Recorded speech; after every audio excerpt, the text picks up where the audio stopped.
I've pretty much known Aquilegias all my life. I think they're really charming, delicate, beautiful flowers. And they were my mum's favourite, so I guess I'm a bit biased too. They're great in an informal cottage garden, but they also look quite at home in a modern style of garden as well, where they can pop up between other things. They are absolutely wonderful.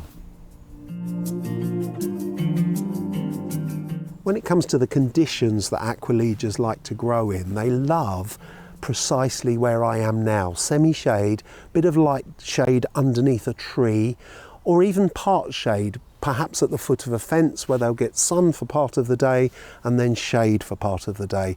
If you grow them in full sun, a lot of these lovely colours just sort of bleach away and the plants will have a shorter life. So a nice position just like here will suit them fine. As far as soil goes, they'll grow in pretty much anything, whether it be alkaline or acid sand. So plant them wherever you garden and whatever soil you grow on.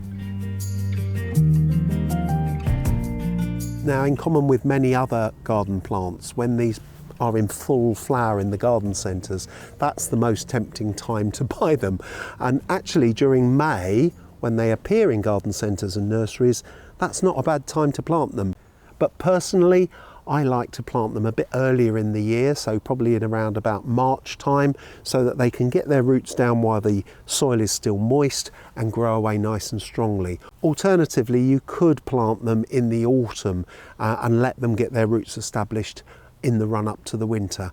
The only time I wouldn't plant them would be at the height of the summer, when you can put them in 1 week, and if they dry out, they'll be dead the next.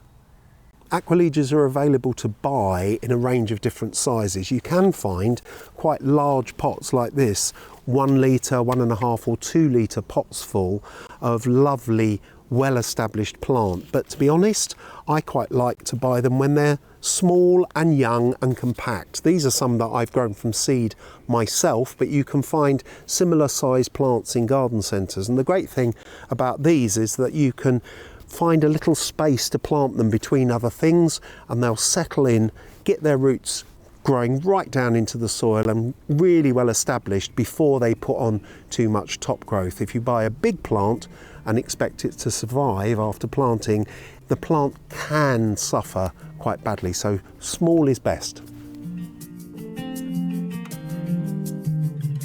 One of the key things to be aware of when your Aquilegias are in full bloom like this is to be really careful about pinching off the faded flowers. So this one at the tip here has finished flowering. Pinch it out between your thumb and forefinger, and that puts all the plant's energy into the developing buds lower down. So deadheading regularly, a real key thing. Other than that, they're pretty trouble-free. You can cut the stems right down at the end of the growing season. On larger plants, follow the tall, faded flower stems right down to the base of the plant and cut low down, but leave the rosette of foliage around the base, because that's what will make energy for the plant in subsequent years. When it comes to problem solving, Aquilegias thankfully are pretty much in the clear when it comes to pests and diseases. But some of the problems that they do suffer from are on real thin acidic soils that are very, very free draining. The plants can run out of steam very, very quickly and die off even after 1 or 2 seasons. On heavy soils, the same thing can happen, particularly after a very wet winter. You can find that the plants rot away completely.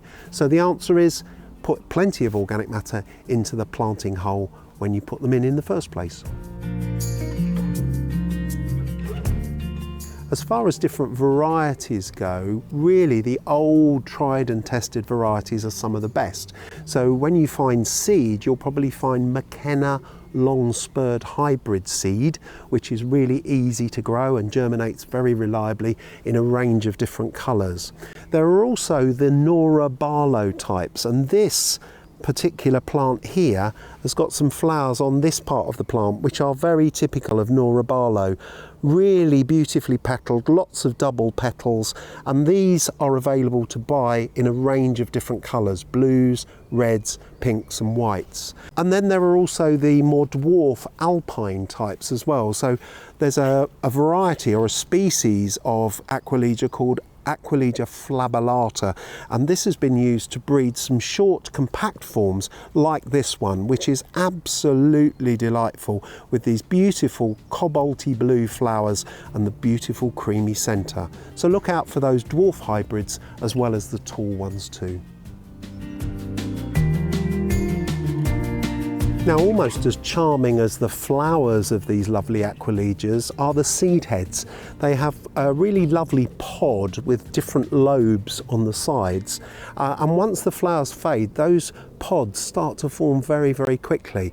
Now, if you take those seed pods off, it will encourage more flowers to come, so that's a good idea during the growing season. But when the last flowers are forming, leave a few of those seed pods on to produce some seed that you can sow to get some free plants next year. So Aquilegias are a firm favourite with me, and they ought to be with a lot more people too. They're easy to grow, easy to find space for in any garden, and will really cheer your spirits.